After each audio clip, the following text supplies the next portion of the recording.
जी नमस्कार, स्वागत है आप सभी का शिक्षा मित्र क्लासेस के यूट्यूब चैनल पर। मैं हूं गौतम और आज के सेशन में बेटा हम लोग बात कर रहे हैं यूजीसी नेट कॉमर्स में। आपके पास एक यूनिट है जिसमें है बिजनेस इकोनॉमिक्स, और बिजनेस इकोनॉमिक्स के अंदर हम लोग आज टॉपिक स्टार्ट कर रहे हैं कंज्यूमर बिहेवियर। ठीक है, अब कंज्यूमर बिहेवियर जो टॉपिक है बेटा वो बाकी अदर एग्जाम्स में के लिए भी क्या होता है, इम्पोर्टेंट है, जो कि हमारे पीजी टीजीटी लेवल के होते हैं। फिलहाल यहाँ पर हम लोग बेटा बात कर रहे हैं आज के टॉपिक की। इसका नाम क्या है बेटा, कंज्यूमर बिहेवियर। अब कंज्यूमर बिहेवियर की अगर मैं बात करूं यहाँ पे, तो दो चीज हमें समझ में आती हैं क्या, कि सर उपभोक्ता व्यवहार, इसकी बात करें बेटा हम लोग उपभोक्ता व्यवहार की। और उपभोक्ता व्यवहार में हम देखें बेटा तो हम लोग मोस्ट ऑफ टू अप्रोचेस पढ़ते हैं। एक है बेटा हमारे पास क्या, क्लासिकल अप्रोच और मॉडर्न अप्रोच। ठीक है, अब कंज्यूमर बिहेवियर की जब भी बात होती है बेटा तो हम बात करते हैं कंज्यूमर की वांट्स की, कंज्यूमर की सेटिस्फेक्शन की। ठीक है, अब कंज्यूमर की वांट्स और सेटिस्फेक्शंस को मेजर्स करना एक अलग कार्य है।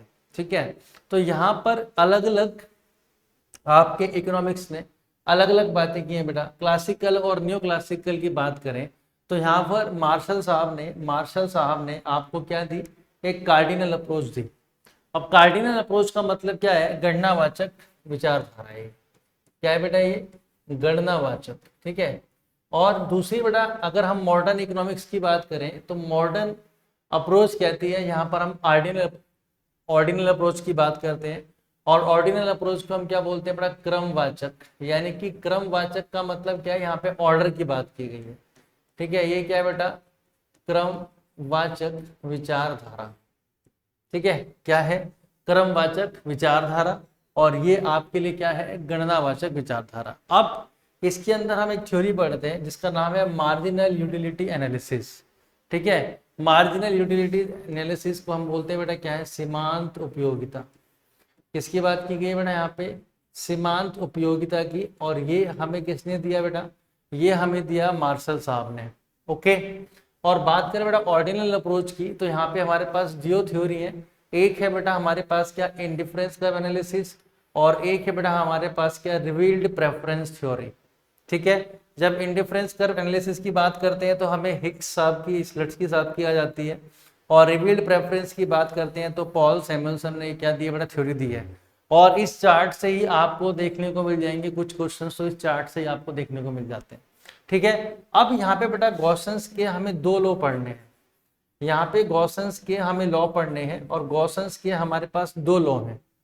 ठीक है, एक लॉ है क्या बेटा, law of diminishing marginal utility. क्या है हमारे पास, law of diminishing marginal utility. और दूसरा क्या है बेटा, law of equi marginal utility. तो ये गॉसन का बेटा पहला नियम है, फर्स्ट लॉ या फर्स्ट नियम। ठीक है, और ये गॉसन का बेटा क्या है, सेकंड लॉ है, यानी कि सेकंड नियम। ठीक है, तो गॉसन के ये हमें दोनों लॉ पढ़ने हैं मार्जिनल यूटिलिटी एनालिसिस अप्रोच के अंदर। और यहाँ पे बात करते हैं कार्डिनल की, और ऑर्डिनल है बेटा यहाँ पे क्या बात करेंगे, ऑर्डर की। यानी कि सर जो हमने अभी आपसे किसकी बात की, यहाँ पे हमने बात की सर वांट्स की, सेटिस्फेक्शंस की। तो दोनों अप्रोच अलग अलग तरीके से कहते हैं। ठीक है, हमारे पास जो कार्डिनल अप्रोच है वो कहती है कि सर हम अपनी सेटिस्फेक्शन को मेजर कर सकते हैं। ठीक है, उसकी गणना कर सकते हैं। लेकिन अगर आप रियलिटी में देखें, एक रिलेटिव टर्म है। क्या है बेटा, एक ये रिलेटिव टर्म है, सब्जेक्टिव टर्म है। अगर हम रियल में बात करें तो हम क्या अपनी सेटिस्फैक्शन को, अपनी संतुष्टि को मेजर कर पाएंगे कि भाई आज मैंने 1 ग्लास पानी पिया तो वो मेरे लिए क्या है, 10 किलो संतुष्टि दे रहा है, 1 किलो संतुष्टि दे रहा है, या 5 रुपए की संतुष्टि दे रहा है। ऐसा तो नहीं है, लेकिन ये क्या है, एक सब्जेक्टिव एंड रिलेटिव टर्म्स है, उसके बिहाफ पर इसको हमें सोचना होता है। ठीक है, दूसरी बात करते हैं बेटा ऑर्डर की। तो ऑर्डर क्या कहता है कि भाई हमारा सेटिस्फेक्शन को हमने ऐसे बांट दिया, फर्स्ट, सेकंड, थर्ड, यानी ऑर्डर की बात कर रहा है। किसकी बात कर रहा है, यहाँ पे ऑर्डर की बात कर रहा है, ना कि यहाँ पे गणना की बात कर रहा है। ओके, तो आइए बेटा इसी के साथ आगे बढ़ते हैं और बात करते हैं बेटा हम किसकी, कार्डिनल अप्रोच की। किसकी बात करें बेटा हम यहाँ पे, कार्डिनल अप्रोच की। अब कार्डिनल अप्रोच को बेटा हम यहाँ पर क्या बोलते हैं, यूटिलिटी अप्रोच ही बोलते हैं। ठीक है, क्या बोलते हैं, यूटिलिटी अप्रोच। अब सर ये यूटिलिटी है क्या, तो तो यूटिलिटी का मतलब यहाँ पर इससे है कि जो हमारे पास सेटिस्फेक्शन है, जो हमारी संतुष्टि है, उस संतुष्टि को उसको, तो it is the want satisfying power of community, यानी कि सर किसी वस्तु का भोग करने से प्राप्त होने वाली संतुष्टि को हमने यहाँ पे क्या बोल दिया, यूटिलिटी बोल दिया गया, उपयोगिता बोल दिया गया। ठीक है, अब कहते हैं sir it is a subjective and relative term, reality में देखा जाए तो ऐसा पॉसिबल बहुत कम होगा। Utility is not the same as usefulness, utility has no moral and ethical significant, यानी कि बेटा क्या है कि एक व्यक्ति परक है एंड उपयोगिता के समान नहीं है, उपयोगिता का कोई नैतिक या नीति परक महत्व नहीं है, जस्ट एक टर्म है जिसको हम बोल रहे हैं कि क्या हम मेजर कर सकते हैं अपनी सेटिस्फेक्शन को इन टर्म्स ऑफ यूटिल्स में। तो एक वर्ड निकल के आता है बेटा यहाँ पे क्या, कि सेटिस्फेक्शन को जो मेजर किया गया वो मेजर किया गया इस टर्म्स ऑफ यूटिल्स में, इन टर्म्स ऑफ यूटिल्स में इसको क्या किया गया, मेजर किया गया। और इन टर्म्स ऑफ यूटिल्स में जब इसको मेजर किया गया है तो यहाँ पे बात की गई है किसकी, सेटिस्फेक्शन की। किसकी बात की गई है बेटा, सेटिस्फेक्शन की। आइए अब आगे बढ़ते हैं बेटा, बात करते हैं किसकी, आपकी उपयोगिता की। ठीक है, किसकी बात करें, उपयोगिता को मैं किस टर्म में मेजर करूंगा, सर यूटिल्स की टर्म में इसको आप मेजर करेंगे, चलेगा। तो जब हम कार्डिनल अप्रोच की बात कर रहे हैं तो मैंने क्या बोला, utility approach. According to this utility can be measure in terms of imaginary unit, जिसको मैंने क्या बोला बेटा, यूटिल्स बोला। क्या बोला मैंने इसको, यूटिल्स बोला। ऑर्डिनल अप्रोच की बात करूंगा तो according to this report utility can be measure but it only be compare, हम खाली क्या कर सकते हैं बेटा, कंपेयर कर सकते हैं कि सेटिस्फेक्शन ज्यादा मिली या सेटिस्फेक्शन क्या मिली, हमें कम मिली। हम ऐसा नहीं कर सकते कि यहाँ पर बोले कि सर हम मेजर कर रहे हैं इन टर्म्स ऑफ यूटिल्स में। तो सिंपल सी बात दो निकल के आती है क्या, कि सर मैं इसको यूटिलिटी अप्रोच बोल सकता हूँ, हाँ सर, कार्डिनल अप्रोच को हम यूटिलिटी अप्रोच भी कह सकते हैं। ओके, तो आइए बेटा इसके अंदर देखते हैं कि हम बात करते हैं मार्जिनल यूटिलिटी एनालिसिस की। तो हमारे पास गॉसन का पहला नियम निकल के आता है मार्जिनल यूटिलिटी एनालिसिस। ठीक है, अब मार्जिनल यूटिलिटी एनालिसिस का मतलब निकल के आया तो क्या निकल के आया, देखिए बेटा मेरे पास दो चीजें हैं, एक होती है टोटल यूटिलिटी, एक होती है मेरे पास क्या बेटा, मार्जिनल यूटिलिटी। सर होती क्या है मैं बताऊंगा अभी, पहले जरा इसको एक बार समझते हैं। पहले इसको समझते हैं कि सर मार्जिनल यूटिलिटी और टोटल यूटिलिटी मेरे पास क्या है। देखिए ध्यान से,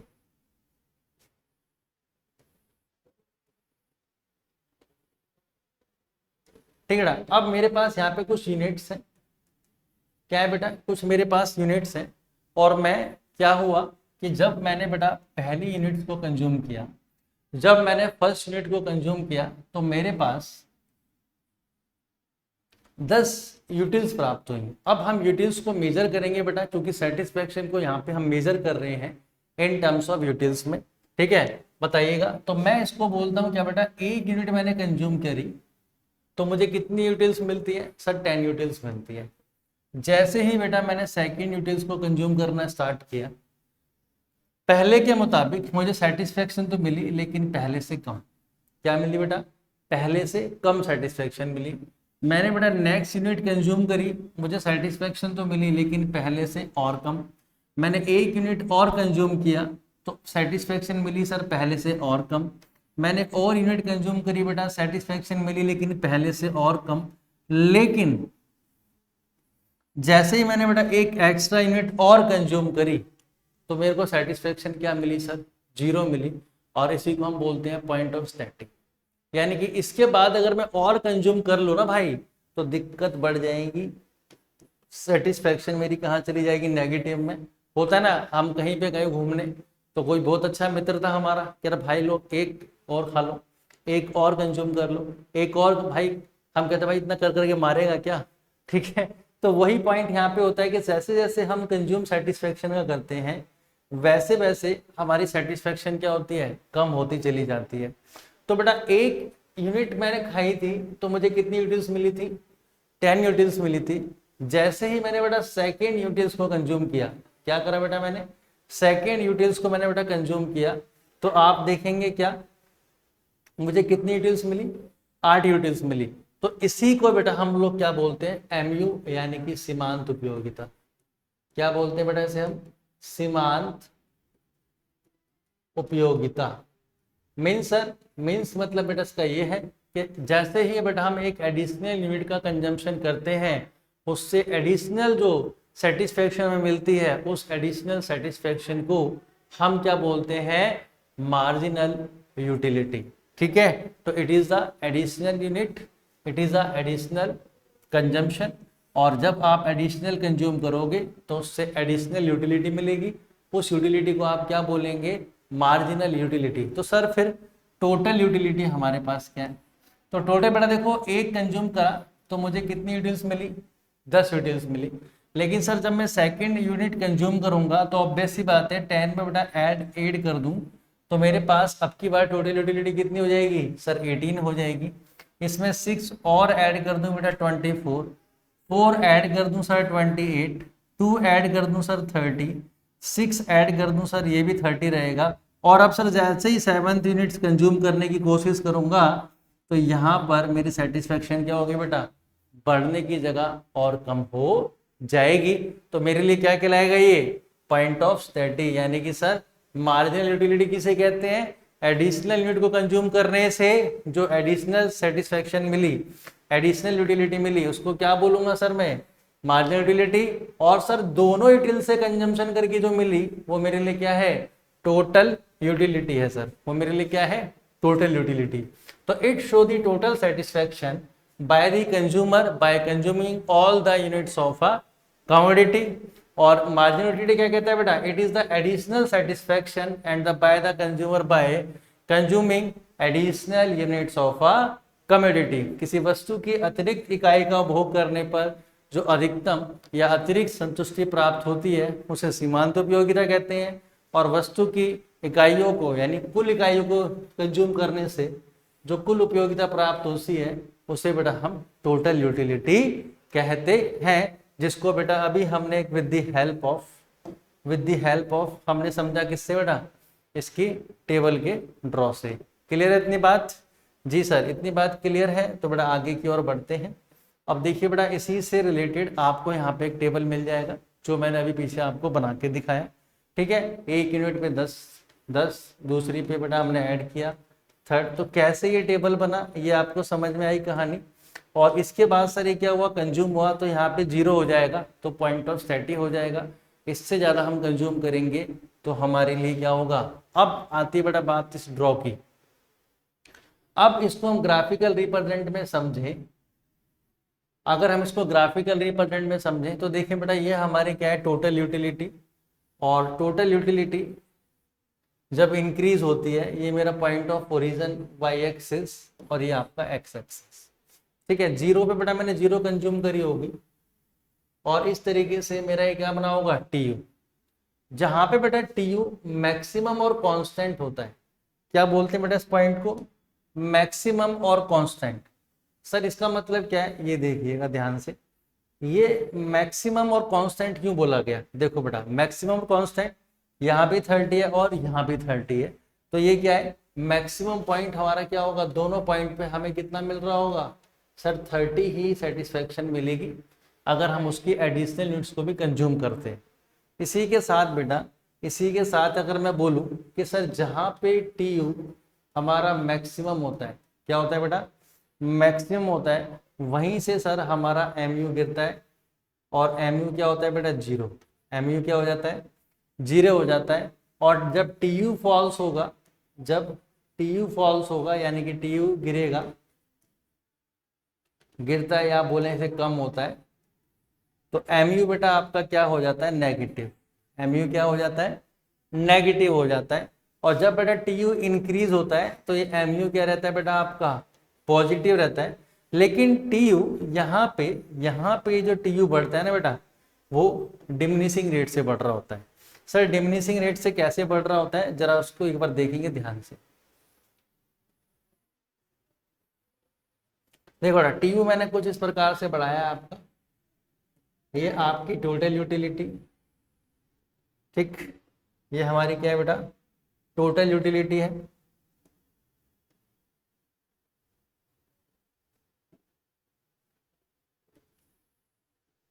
ठीक, अब यहां पे दिखे बेटे, इसके इंक्रीजिंग रेट को आप देखोगे तो ये बढ़ तो रहा होगा लेकिन डिमिनिशिंग रेट से, बढ़ तो रहा होगा लेकिन बेटा कैसे, क्या, डिमिनिशिंग रेट से। अब यहाँ पे ध्यान दीजिएगा, जो मैं कहना चाहता हूँ वो ध्यान से सुनिएगा एक बार। अगर बेटा हम इस पॉइंट को मेजर करें और इस पॉइंट को मेजर करें तो आपको यहाँ पे सेटिस्फेक्शन ज़्यादा दिखेगी, यहाँ पे कम दिखाई देगी। फिर आगे बढ़ेंगे बेटा, ये सेटिस्फेक्शन लेवल और कम हो जाएगा और सेटिस्फेक्शन लेवल क्या होता है, मैक्सिमम हो। ठीक है, तो जब ये स्टेप बाय स्टेप क्या होता है बेटा, डिक्रीज होता है, क्या होता है, ये डिक्रीज होता है, तो इसको हम क्या बोलते हैं, डिमिनिशिंग रेट। क्या बोलते हैं, डिमिनिशिंग रेट। तो टी यू इंक्रीज तो होता है लेकिन डिमिनिशिंग रेट से। ठीक है, तो यहीं से बेटा क्या निकल के आती है, इनकी रिलेशनशिप निकल के आती है। क्या निकल के आती है, रिलेशनशिप निकल के आती है। वो क्या, कि सर जब टी यू इंक्रीज होता है डिमिनिशिंग रेट से, टी यू इंक्रीज होता है डिमिनिशिंग रेट से, तो सर एम यू क्या होता है, फॉल्स। एम यू क्या होता है, फॉल्स, एम यू गिरता है। जब सर टी यू मैक्सिमम होता है तो एम यू क्या होता है सर, शून्य। क्या होता है बेटा, शून्य। यानी कि इसको हम बोलते हैं पॉइंट ऑफ स्टैटिटी, यानी कि यहाँ पे हमें फुल संतुष्टि मिल रही है, तृप्त हो गए, इससे ज़्यादा खाएंगे तो दिक्कत है। और इसके बाद अगर हम कोई कंज्यूम करते हैं गुड्स, तो फिर हमें क्या मिलता है, डिससेटिस्फैक्शन लेवल। यानी कि सर जब टी यू फॉल्स होता है, जब टी यू फॉल्स होता है तो एम यू क्या हो जाता है बेटे, सर एम यू नेगेटिव हो जाता है। एम यू क्या होता है, नेगेटिव हो जाता है। तो आई थिंक सो इतनी बात समझ में आई होगी कि क्या रिलेशनशिप है टी यू एम यू के बीच में। और क्वेश्चन यहाँ से बड़ा बनते हैं, क्वेश्चन यहाँ से बनते हैं। अगर कोई पूछे टी यू किस रेट से इंक्रीज होता है, तो आप क्या बोलेंगे, sir T you diminishing rate से इंक्रीज होता है। कैसे होता है, डिमिनिशिंग रेट से इंक्रीज होता है। ठीक है जी, आइए बेटा रिलेशनशिप बता दी मैंने आपको with the help of diagram. अब यही लिखा हुआ है और आप भी यहाँ पे यही समझेंगे। आई थिंक सो क्लियर होगी मेरी बात। चलिए ठीक है, total utility increase, marginal utility falls and positive. तो एम यू सर बेटा क्या हुआ, कम हुआ, लेकिन सर पॉजिटिव था। क्या था, पॉजिटिव था। डन है जी सर।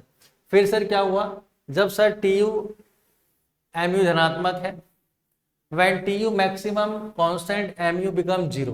तो जब मैक्सिमम हुआ था बेटा तो एम यू क्या हो गया था आपका, जीरो हो गया था। जब कुल उपयोगिता अधिकतम होती है, सीमांत उपयोगिता शून्य हो जाती है। जब कुल उपयोगिता घटती है तो सीमांत उपयोगिता नेगेटिव हो जाती है। ओके, डन है इतनी बात। चलिए, तो यहाँ पे रिलेशनशिप है और इस रिलेशनशिप से आपको क्वेश्चन देखने को मिल जाता है। आ रही है मेरी बात समझ बेटे? जी सर आ रही है।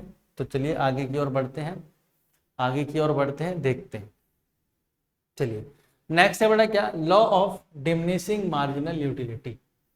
Law of diminishing marginal utility, जिसको हम क्या बोलते हैं, सम सीमांत उपयोगिता का नियम। ठीक है, क्या बोलते हैं बेटा इसे हम, सम सीमांत उपयोगिता का नियम। अब आपने पहले क्या पढ़ा, गॉसन का फर्स्ट लॉ, जो कि क्या डिपेंड करता है बेटा, मार्जिनल यूटिलिटी की बात कर रहा है। ठीक है, law of diminishing marginal utility क्या कहता है, it is state that consumer has more and more of commodity that additional utility is derived from additional units of commodity goes falls. ऐसा पीछे हमने पढ़ा कि सर जैसे जैसे हम क्या करते हैं, किसी गुड्स को कंज्यूम करते हैं, वैसे वैसे उसकी उपयोगिता हमारे लिए क्या होती जाती है बेटा, कम होती चली जाती है। ये क्या है बेटा, law of diminishing marginal utility, जिसकी वजह से ही टी यू क्या होता है, इंक्रीज होता है लेकिन डिमिनिशिंग रेट से। एम यू फॉल्स होता है, टी यू मैक्सिमम होता है, तो एम यू शून्य हो जाता है। अब यहाँ पे बेटा इसकी कुछ अजम्पशंस हैं, कुछ इसकी लिमिटेशंस हैं, कुछ इसकी सीमाएं हैं। ठीक है, कुछ इसकी क्या है बेटा, अजम्पशंस हैं, यानी कि हमारी कुछ मान्यताएं हैं। देखो बेटा जितने भी लॉ बनते हैं वो लॉ किसके बेस पे बनते हैं, कुछ अजम्पशंस के बेस पे बनते हैं। किसके बेस पे बनते हैं, अजम्पशंस के बेस पे बनते हैं। तो उन अजम्पशंस तक रहेंगी जब तक ही वो लॉ क्या है, अपने आप में काम करेगा। अजम्पशन खत्म तो फिर वहां पे बेटा क्या होगा, लॉ फिनिश हो जाएगा। आइए, तो बात की गई बेटा कॉन्टिन्यूअस कंजम्पशन की। किसकी बात की गई, कॉन्टिन्यूस कंजम्पशन की, यानी कि सर यहाँ पे बात की गई है डायरेक्टली आप क्या कर रहे हैं, गुड्स को कंज्यूम करे जा रहे हैं। ठीक है, यानी कि सर अगर आपसे बोला जाए कि आपको एक चपाती अभी खानी है, उससे 10 यूटिल्स मिली, और एक चपाती खानी है शाम को, तो उससे भी आपको क्या मिलेगी, बराबर सेटिस्फेक्शन मिलेगा। लेकिन यहाँ पे क्या बोलते हैं, लॉ कब काम करता है, जब मैं आपने एक चपाती खाई, उसके बाद दूसरी चपाती, तीसरी, फोर्थ, फिफ्थ, यानी कि मैं लगातार आपको कंटिन्यूस कंजम्पशन कराया जा रहा हूँ किसी गुड्स का, तो ही ये लॉ क्या करेगा, काम करेगा। इसके बाद दूसरी बात करें बेटा यहाँ पे क्या, homogeneous units of the commodity, समरूप वस्तुएं, यानी कि जो वस्तुएं हैं वो कैसी होनी चाहिए, समरूप, यानी कि सर एक जैसी वस्तु होनी चाहिए, यानी गुड्स में कोई भी इफेक्ट नहीं आना चाहिए, यानी कि सेम गुड्स हम क्या करेंगे, कंज्यूम करेंगे। Utility is measurable in terms of utils, यानी कि हम उसकी सेटिस्फेक्शन को कहाँ से मेजर करेंगे, उसकी यूटिल्स से। ठीक है, फिर आता है बेटा रैशनैलिटी, विवेकशील उपयोगिता, यानी उपभोक्ता कैसा होना चाहिए, समझदार होना चाहिए। भाई कोई व्यक्ति क्या होना चाहिए, सही होना चाहिए, रैशनल होना चाहिए, उस सही और गलत की उसे क्या होनी चाहिए, परख होनी चाहिए। ऐसा ना हो कि किसी अबनॉर्मल पर्सन को हमने खाने खाने में बैठा दिया, अब वो खाया जा रहा, खाया जा रहा, खाया जा रहा, क्योंकि उसे बेचारे को सेटिस्फेक्शन के बारे में तो पता ही नहीं। ठीक है, तो कंज्यूमर कैसा होना चाहिए, रैशनल होना चाहिए, समझदार होना चाहिए। ठीक है, taste and preferences of the consumer should remain constant, यानी कि उसके टेस्ट प्रेफरेंसेस में कोई बदलाव नहीं चाहिए हमें, उसकी रुचि प्राथमिकता क्या रहनी चाहिए सर, सेम रहनी चाहिए, तभी तो उस यूनिट्स को कंज्यूम करेगा, नहीं तो क्या होगा, वो वेरिएबिलिटी करेगा, चेंज करेगा उसमें। फिर आता है बड़ा no change in the income of consumer, consumer की इनकम में कोई भी परिवर्तन नहीं आना चाहिए, उपभोक्ता की आय समान रहनी चाहिए, क्योंकि इनकम चेंज हो गई तो आप क्या करोगे, गुड्स को चेंज कर दोगे, गुड्स को चेंज कर दोगे तो शायद आपको उससे सेटिस्फेक्शन लेवल क्या मिले, चेंज मिले। Marginal utility of every commodity is independent, यानी कि बेटा सबकी यूटिलिटी क्या होगी, अलग अलग होगी, वस्तु के प्राइस में और गुड्स के में कोई भी परिवर्तन नहीं होना चाहिए, कीमत क्या रहनी चाहिए, समान रहनी चाहिए। यूटिलिटी आर एडिटिव, जैसे कि आप ऐड कर रहे हो उसे, और कॉन्स्टेंटली मार्जिनल यूटिलिटी और मनी, यानी कि हम क्या करते हैं कि हम एमयू को मेजर करते हैं किसकी टर्म्स में, मनी की टर्म्स में। मैंने क्या बोला कि सर मुझे 10 सेटिस्फेक्शन मिली, 10 यूटिल्स, क्या मिली बेटा, सर मुझे 10 यूटिल्स मिली ना, वो 10 यूटिल्स मेरी 10 रुपए के बराबर है। ठीक है, मैंने एक यूटिल्स को किसके बराबर मान लिया, 1 रुपए के अज्यूम कर लिया, तो वो कह रहा है constantly margin utility of money हमारे को उसको रखना है। ठीक है, तो ये इसकी अजम्पशंस है, तो ही बेटा ये लॉ क्या करता है, हमारा काम करता है, कौन सा, टीयू और एमयू वाला। अब देखो बेटा कोई भी लॉ है तो उसके पीछे क्या है बेटा, उसके कुछ अपवाद हैं, क्या है बेटा, उसकी कुछ अपवाद है, एक्सेप्शन है। मैंने कहा था अगर एक्सेप्शंस आ रहे हैं तो वहां पे कोई भी लॉ आपका क्या काम नहीं करेगा, तो मैंने बोला था अबनॉर्मल व्यक्ति, वहां पर ये लॉ काम नहीं करेगा, क्योंकि बेटा वहां पे हमें इतनी समझदारी नहीं है। ठीक है, हमें वहां पे इतनी समझदारी नहीं है कि हम कितनी गुड्स को कंज्यूम करें, कितनी गुड्स को कंज्यूम ना करें। हॉबीज एंड कलेक्शन, अब भाई देखो किसी व्यक्ति की रुचि है क्रिकेट खेलने में, किसी व्यक्ति की रुचि है बैडमिंटन खेलने में, ठीक है, तो अगर वो सेटिस्फेक्शन, अगर किसी रुचि है बेटा कंजम्पशन करने में किसी गुड्स को, तो क्या आप उसकी सेटिस्फेक्शन को बढ़ाओगे हर एडिशनल यूनिट्स पे या कम करोगे, सर जैसे जैसे उसकी एडिशनल यूनिट्स बढ़ेगी ना वैसे वैसे आप उसका कंजम्पशन करोगे। ठीक है, तो यानी कि वहां पे उल्टा होगा, क्योंकि हॉबी है उसकी, उसको और ज्यादा मजा आएगा उसमें। एडिक्शंस की बात करें बेटा, किसी को क्या बेटा एडिक्शन है, पावर है, किसी को लत पड़ गई है किसी चीज की, अब वो उसके बिना रह ही नहीं सकता, जैसे स्मोकर्स होते हैं। ठीक है, तो क्या कहते हैं, कोई लोग क्या कहते हैं अल्कोहल का कंजम्पशन कर रहे हैं, तो क्या कहते हैं कि मोर एंड मोर यूनिट्स को क्या देगी, ज्यादा अच्छी लगेगी, तो उस केस में क्या होगा कि वहां पे एक्सेप्शन है अगर हम इन केस में आए, अदरवाइज लॉ क्या करेगा बेटा, फॉलो करेगा, जैसे जैसे आप एडिशनल यूनिट्स को कंज्यूम करोगे वैसे वैसे उसकी सेटिस्फेक्शन लेवल कम होगा, एमयू क्या होगी, कम होगी, टोटल यूटिलिटी बढ़ेगी तो सही सर, लेकिन टोटल यूटिलिटी सर साथ में कम होती चली जाएगी। ठीक है, उसका डिमिनिशिंग रेट्स में वो क्या होगी बेटा, बढ़ेगी। क्लियर है इतनी बात, इतनी बात क्लियर है जी। तो ये था बेटा गॉसन का फर्स्ट लॉ। अब हम बात करते हैं बेटा गॉसन के सेकंड लॉ की। अब हम बात करते हैं बेटा गॉसन्स के सेकंड लॉ की। ये लॉ, ये जो अप्रोच है, ये कार्डिनल अप्रोच दी किस साहब ने, एल्फ्रेड मार्शल साहब ने। मैंने आपको शुरू में बताया, जहां पर हमने गॉसन के दो लॉ पढ़ने हैं। कौन कौन से? एक तो हमने पढ़ लिया law of diminishing marginal utility, दूसरा क्या है हमारे पास, law of equi marginal utility. ये गॉसन का बेटा सेकेंड लॉ है, ठीक है। तो कहता है it is state that consumer will distribute his money income between the goods in such way that utility drive of last rupees spent of each equal marginality money expenditure his goods equal or same। Sir इसका मतलब क्या हुआ? इसके लिए बेटा हम क्या करते हैं, एक कंडीशंस को समझते हैं। यहाँ पे जरा देखेंगे ध्यान से, ठीक है बेटा। अब हम बात कर रहे हैं, आपने एक देखा होगा कि कंज्यूमर सेटिस्फेक्शन की हम बात करते हैं, ठीक है। कंज्यूमर सेटिस्फेक्शन कब होगा? एक उपभोक्ता संतुष्टि की स्थिति में कब आएगा बेटा? जब उसको दी हुई आय और वस्तु की कीमत पर अधिकतम से अधिकतम संतुष्टि प्राप्त होगी, ठीक है। अधिकतम से अधिकतम वहां पे क्या होगी बेटा? संतुष्टि प्राप्त होगी, तो उसको हम क्या बोलेंगे? कंज्यूमर क्या है? संतुष्टि में है। और दूसरी कंडीशंस क्या होती है कि कंज्यूमर का जो कंजम्पशन है वो कॉन्टिन्यूस रहना चाहिए। अभी पीछे हमने जम्पशंस पढ़ी थी, ठीक है। तो यहाँ पे बेटा एक कंडीशंस हम लोग लेते हैं, और वो कंडीशंस क्या होती है जरा उसके बारे में देखेंगे एक बार। तो वही है, यहाँ पे अगर हम लोग बात करें तो मैं बोलता हूँ बेटा कि सीमांत उपयोगिता मुझे प्राप्त होती है वस्तु गुड्स एक्स से। किससे बेटा? वस्तु एक्स से। तो मैं क्या बोलूंगा? एम यू एक्स अपॉन में पी एक्स। क्या बोलूंगा? एम यू एक्स अपॉन में पी एक्स। दूसरा बेटा क्या होगा मेरे को, मान लो एक गुड्स और है मेरे पास, वो है y, तो एम यू वाई अपॉन में पी वाई, ठीक है। ये बेटा बराबर होना चाहिए किसके? मार्जिनल यूटिलिटी ऑफ मनी की। ये कंडीशन है, एग्जाम में इससे क्वेश्चन आपके पास आया हुआ है, ठीक है। यानी वस्तु गुड्स x और गुड्स y दोनों का जो मार्जिनल यूटिलिटी ऑफ मनी है वो एक दूसरे के समान आनी चाहिए, ठीक है। दूसरी कंडीशंस क्या है? उपभोक्ता का जो कंजम्पशन है वो क्या रहना चाहिए बेटा? कॉन्टिन्यूस रहना चाहिए, यानी कि गिवन इनकम पे। यानी कि बेटा इनकम में इकोनॉमिक्स में वाई से डिनोट किया गया है, तो मैं यहाँ पे बोलूँ पी एक्स अपॉन में Q X plus P Y into Q Y आपकी इनकम के इक्वल आ रहा है, तो कंज्यूमर क्या होता है बेटा? सेटिस्फेक्शन की कंडीशंस में होता है, ठीक है। तो इस लॉ से हम बात कर रहे हैं सेकंड लॉ की, जहां पे M U X upon P X M U Y upon P Y किसके बराबर होनी चाहिए बेटा? एम यू एम के बराबर होनी चाहिए। तो आइए जरा इसको एक टेबल के हेल्प से समझते हैं। आओ बेटा यहाँ पे ध्यान देखते हैं। तो देखो बेटा मेरे पास इसका प्राइस कितना है? 4 है।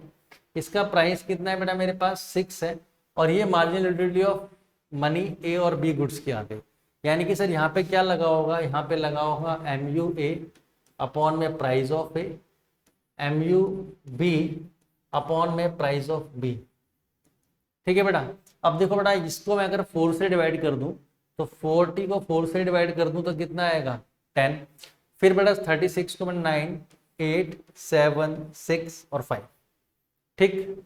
दूसरी कंडीशन क्या कहती है बेटा? 8, 7, 6, 5, 4, 3। सर ये कहाँ से आया? ये मैंने 48 को डिवाइड किया 6 से तो आया, 42 को 6 से डिवाइड किया 7 आया, 6 आया, 30 से 5 आया, 4 आया, 3 आया। इसमें कोई प्रॉब्लम किसी को? यहाँ पे हमने वही कंडीशंस लगाई कि एम यू ए अपॉन में प्राइस ऑफ ए बराबर होना चाहिए sir M U B price of B के, और सर इक्वल होना चाहिए marginal utility of money M U M. अब सर एम यू एम की जब बेटा हम यहाँ पे बात कर रहे हैं, तो एम यू एम की जब आप बात करेंगे तो यहाँ पे दो चीज आप लोग देखिए, वो क्या? देखो बेटा 8 इक्वल है, 6 इक्वल है, ठीक है बेटा, 5 इक्वल है और 7 इक्वल है। यानी कि सर ये 4 पॉइंट पे एम यू एम हमारी क्या है बेटा? इक्वल है। 4 पॉइंट पे एम यू एम हमारी क्या है बेटा? यहाँ पर सर इक्वल है। ठीक है, लेकिन वो कौन सा पॉइंट होगा जहां पर कंज्यूमर सेटिस्फेक्शन की कंडीशन में होगा? सर वो वह पॉइंट होगा जब इनका खर्चा भाई की इनकम के बराबर आएगा। किसके बराबर आएगा बेटा? इनका खर्चा इनकी इनकम के बराबर आ जाएगा, तो वो हमारे लिए क्या होगा बेटा? सेटिस्फेक्शन लेवल होगा। क्या होगा बेटा हमारे लिए? वो हमारे लिए सेटिस्फेक्शन लेवल होगा। ठीक, डन है इतनी बात? बताइए। तो मैंने बेटा यहां सपोज कर लिया कि कंज्यूमर की इनकम 38 है। कंज्यूमर की इनकम कितनी है बेटा? 38 है, ऐसा मैंने सोच लिया। तो आओ जरा देखें यहाँ पे ध्यान से। तो कंज्यूमर की बेटा इनकम कितनी है? 38 है। प्राइस ऑफ गुड्स कितना था बेटा? 4 था। और प्राइस ऑफ वाई कितना था बेटा? 6 था। अब इसका ध्यान रखिएगा, इसका बहुत ध्यान रखिएगा। आइए जरा देखते हैं ध्यान से। अब क्वेश्चन में क्या बोला गया है कि सर ये तो 7 पे भी इक्वल है, सर ये तो 8 पे भी इक्वल है, सर ये तो 6 पे भी इक्वल है, और सर ये क्या है? 5 पे भी इक्वल है। और कंज्यूमर की इनकम कितनी दी है सर? 38 दी है। आओ तो पहले बेटा मैं 8 यूनिट पे चेक करता हूँ। ठीक, 8 यूनिट्स होंगी तो ये गुड्स ए कितनी कंज्यूम करेगा? 3। और गुड्स बी कितनी कंज्यूम करेगा बेटे? 1। तो मैं इसको अगर 3 और 1 से मल्टीप्लाई करूं, अगर मैं इसको 3 और 1 से मल्टीप्लाई करूं तो ये 12 प्लस 6 कितना आएगा बेटा? 18। यानी कि कंज्यूमर की इनकम अभी पूरी कंज्यूम नहीं हुई है, पूरी यूज नहीं हुई है, तो कंज्यूमर एक्स्ट्रा यूनिट खरीदने की कोशिश करेगा। जी सर डेफिनेटली करेगा। तो आई थिंक आई कैन इसको मिटा देते हैं बेटे। जी सर, तो यहाँ फिर 4 प्लस 6 इंटू दोबारा लेके आते हैं और दोबारा चलते हैं। अब हम बात करते हैं बेटा 7 पे। जब एम यू एम दोनों की क्या होनी चाहिए? इक्वेट होनी चाहिए। तो 7 पे ये 4 यूनिट्स कंज्यूम कर रहे हैं और ये बेटा 2 यूनिट्स कंज्यूम कर रहे हैं। तो 4 इंटू 4, ठीक है, दोबारा चेक करें। 4 इंटू 4 और इसकी कितनी बेटा? 6 इंटू 2, 6 इंटू 2। तो यहाँ पे देखेंगे बेटा 16 प्लस 12, ये आपका कितना आता है बेटा? 28 निकल के आता है। तो सर यहाँ पर भी कंज्यूमर और गुड्स कंज्यूम करने की कोशिश करेगा। तो अभी हम सर इसको रहने देते हैं और आगे बढ़ने की कोशिश करते हैं। तो हमने 8 पे देख लिया बेटा, 7 पे देख लिया, 6 पे चलते हैं। 6 पर देखो बेटा इसकी कितनी यूनिट्स कंज्यूम करेगा? 5। और इसकी कितनी गुड्स करेगा बेटा? 3। तो आइए यहाँ पे लगाते हैं बेटा इसको हम, इसकी 5 और यहाँ पे 3, तो ये हो जाएगा 20 और ये हो जाएगा बेटा 18। तो अमाउंट कितना आएगा? 38। इनकम बेटा यहाँ पे क्या है? सेटिस्फाई है। कंज्यूमर की इनकम पूरी यहाँ पर क्या हो रही है? यूटिलाइज हो रही है। ओके सर, तो यहाँ पे कंज्यूमर की यूनिट्स कितनी है? 38 है। लेकिन बेटा मैं बात करूँ सर इससे आगे भी तो इक्वल है 5 पे, तो इसकी 6 यूनिट्स कंज्यूम करेगा, इसकी 4 यूनिट्स कंज्यूम करेगा। और जब हम बेटा 6 और 4 यूनिट्स कंज्यूम करेंगे, 4 इंटू 6 प्लस 6 इंटू 4, तो ये आ जाएगा 24। और सर इनकम कितनी हो जाएगी हमारी? 48। सर नॉट पॉसिबल, क्योंकि हम जितनी इनकम हमारे पास है मैक्सिमम उतना ही यूज कर सकते हैं, उससे ज़्यादा यूज नहीं कर सकते। तो यहाँ पर बेटा आप लोग देखेंगे क्या कि सर इस कंडीशन में कंज्यूमर कहाँ पे है? 5 यूनिट्स यहाँ पे और 6, यानी कि सर जहाँ पे दोनों का एमयूएम क्या है? 6 रुपीज़ के बराबर है, वहाँ पर कंज्यूमर सेटिस्फेक्शन की कंडीशन में होगा। एग्जाम में बेटा यहाँ पे ये कंडीशंस आपको लोग दे देते हैं और पूछते हैं कि कौन सी कंडीशंस आपके हिसाब से सही है। यहाँ पे कंज्यूमर इक्विलिब्रियम की कंडीशन में है, या फिर बेटा आपको बोल देंगे MUX upon PX, MUY upon में PY के इक्वल है, ठीक है, और इसके इक्वल दे देगा आपको MUM, marginal utility of money. ठीक, और कंडीशन आपको क्या दे सकता है कि MUX अपॉन में PX equal to MUY upon में PY is equal to MUZ upon में PZ is equal to MUM। ठीक है, तो बेटा ये कंडीशन भी फॉलो होगी, ये भी फॉलो होगी, दोनों ही कंडीशंस क्या होंगी? फॉलो होंगी। ओके, लेकिन हाँ ये ज्यादा और कम में नहीं चलेगा, सारे इक्वेट होने चाहिए, तो ही कंज्यूमर सेटिस्फेक्शन की कंडीशन में आएगा। इसके साथ साथ देखो बेटा, अगर मैं बोलूं MUX अपॉन में PX is greater than MUY upon में PY, या फिर सर MUX अपॉन में PX से ज्यादा क्या है बेटा आपके पास MUY अपॉन में PY, ठीक है, MUX अपॉन में PY ज्यादा है आपका, तो सर इस कंडीशन में हम लोग क्या करेंगे?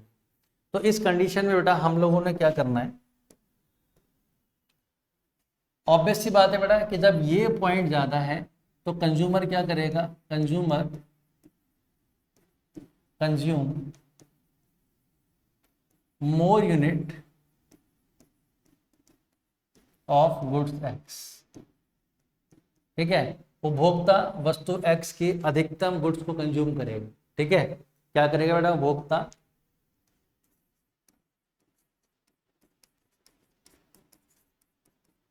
वस्तु X की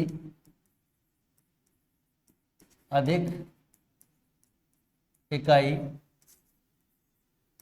का उपभोग करेगा, ठीक है, जिससे क्या होगा बेटा, इसका MU क्या हो जाएगा, कम हो जाएगा, जिससे margin utility of X decline होगी, कम हो जाएगी, ठीक है, और कम होने से बेटा क्या होगा, ये MUX अपॉन में PX MUY अपॉन में PY के बराबर आ जाएगी। क्वेश्चन क्या रीज होता है एग्जाम में कि भाई अगर ये इससे ज्यादा है, अगर ये इससे कम है, तो सीमांत उपयोगिता पर क्या इफेक्ट पड़ेगा, मार्जिनल यूटिलिटी पे क्या इफेक्ट पड़ेगा। अब इस केस में बेटा उल्टा होगा, इस केस में क्या होगा, consume more units of goods Y। अब जैसे ही गुड्स Y की कंज्यूमशन करेगा, ठीक है, वस्तु Y की इकाई का अधिक उपभोग होगा, ठीक है, और वस्तु Y की बेटा अधिक इकाई का उपभोग होगा, तो क्या होगा उससे MUY डिक्लाइन, ठीक है, मार्जिन यूटिलिटी ऑफ Y में कमी होगी, और इसमें कमी होने से बेटा दोबारा से ये संतुष्टि की स्थिति में कब आएगा, जब MUX अपॉन में MUY दोनों एक कंडीशन के बराबर होंगे। ओके, इतनी बात बेटा आई थिंक सो समझ में आ गई होगी आपको। चलिएगा, तो इस तरीके से हमने इसको सॉल्व आउट किया, कंडीशंस ये वाली फॉलो होगी, ये वाली फॉलो होगी, ठीक है, इस तरीके से इस फॉर्मूला को हमने यूटिलाइज किया। यहाँ पर आपने देखा बेटा किस तरीके से इंक्रीज और डिक्रीज हुआ। ओके, डन है मेरी इतनी बात बेटे। अब आते हैं जरा इस लॉ पे। तो लॉ में आपने दो टेबल देखी और हमने इसको इस तरीके से डिजाइन किया कि ताकि हमें इजीली समझ में आ जाए। देखो कुछ नहीं था, पहली यूनिट्स कंज्यूम की, इसका 40 मिल रहा था, इसका 48, इसका 36 मिल रहा है इसका, तो एडिशनल यूनिट्स कंज्यूम कर रहे हो तो सेटिस्फेक्शन क्या हो रहा है बेटा, कम हो रहा है। हमने उसको किसकी टर्म में निकाला, सीमांत मुद्रा की टर्म में, सीमांत उपयोगिता मुद्रा की सीमांत उपयोगिता के टर्म में निकाल दिया, यानी कि मार्जिन यूटिलिटी फॉर मनी की टर्म्स में। ओके, इसके बाद बेटा देखो अजम्पशन। अजम्पशंस बेटा गॉसियन के दोनों लॉ की क्या है, सेम है। दोनों लॉ की अजम्पशंस क्या है यहाँ पे बेटा, सेम है। क्या अजम्पशन है सर, क्या अजम्पशन है सर, कि कंटिन्यू कंजम्पशन रहेगा, गुड्स कैसी रहेंगी सर, होमोजीनियस रहेंगी, जो मैंने अभी पीछे बताया आपको, मेजरेबल यूनिट्स है, रैशनैलिटी है बेटा, टेस्ट एंड प्रेफरेंसेस पे डिपेंड करेगा, इनकम में कोई चेंज नहीं आएगा क्योंकि गिवन इनकम की बात करता है। किसकी बात करता है, गिवन इनकम की बात करता है। Okay, marginal utility for every commodity dependent, यानी कि समान उपयोगिता होगी, no change in the price of commodity of related goods, utility additive और constantly marginal utility for money. तो हमने पीछे बेटा इन सभी अजम्पशंस, यानी कि सर गॉसियन का फर्स्ट लॉ हो या सेकंड लॉ हो, दोनों ही लॉ में सर हमारे पास कंजम्पशन क्या रहता है, सेम रहता है, यानी कि अजम्पशंस क्या रहती हैं, सेम रहती हैं। वो law of diminishing margin utility था, ये law of equi marginal utility की बात करता है। ओके, तो ये किस केस में था? हमारा टू कमोडिटी के केस में। ठीक है, तो ये तो था बेटा हमारा कार्डिनल अप्रोच। ठीक है, कार्डिनल अप्रोच में हमने पढ़ा TU-MU का relationship, law of diminishing marginal utility, किस तरीके से इसका टेबल बनता है, law of equi marginal utility. ठीक है, अगर वीडियो आपको अच्छा लगा है तो शेयर करना ना भूलें। ठीक है, अधिकतम से अधिकतम शेयर करें। फिर मिलता हूँ नेक्स्ट क्लास में और न्यू टॉपिक्स के साथ। जब तक के लिए सभी को bye bye, all of you have a good day. जय हिंद, जय भारत। जुड़े रहिएगा शिक्षा मित्र के साथ और ऐसे ही बढ़िया बढ़िया वीडियो आपको मिलेंगे, ऐसी ही क्लास आपको मिलेंगी जिसमें कि आपके एग्जाम को क्रैक कराने की हमारी पूरी कोशिश रहेगी। तो जुड़े रहिए शिक्षा मित्र के साथ। मिलता हूँ नेक्स्ट क्लास में। बाय बाय, जय हिंद, जय भारत।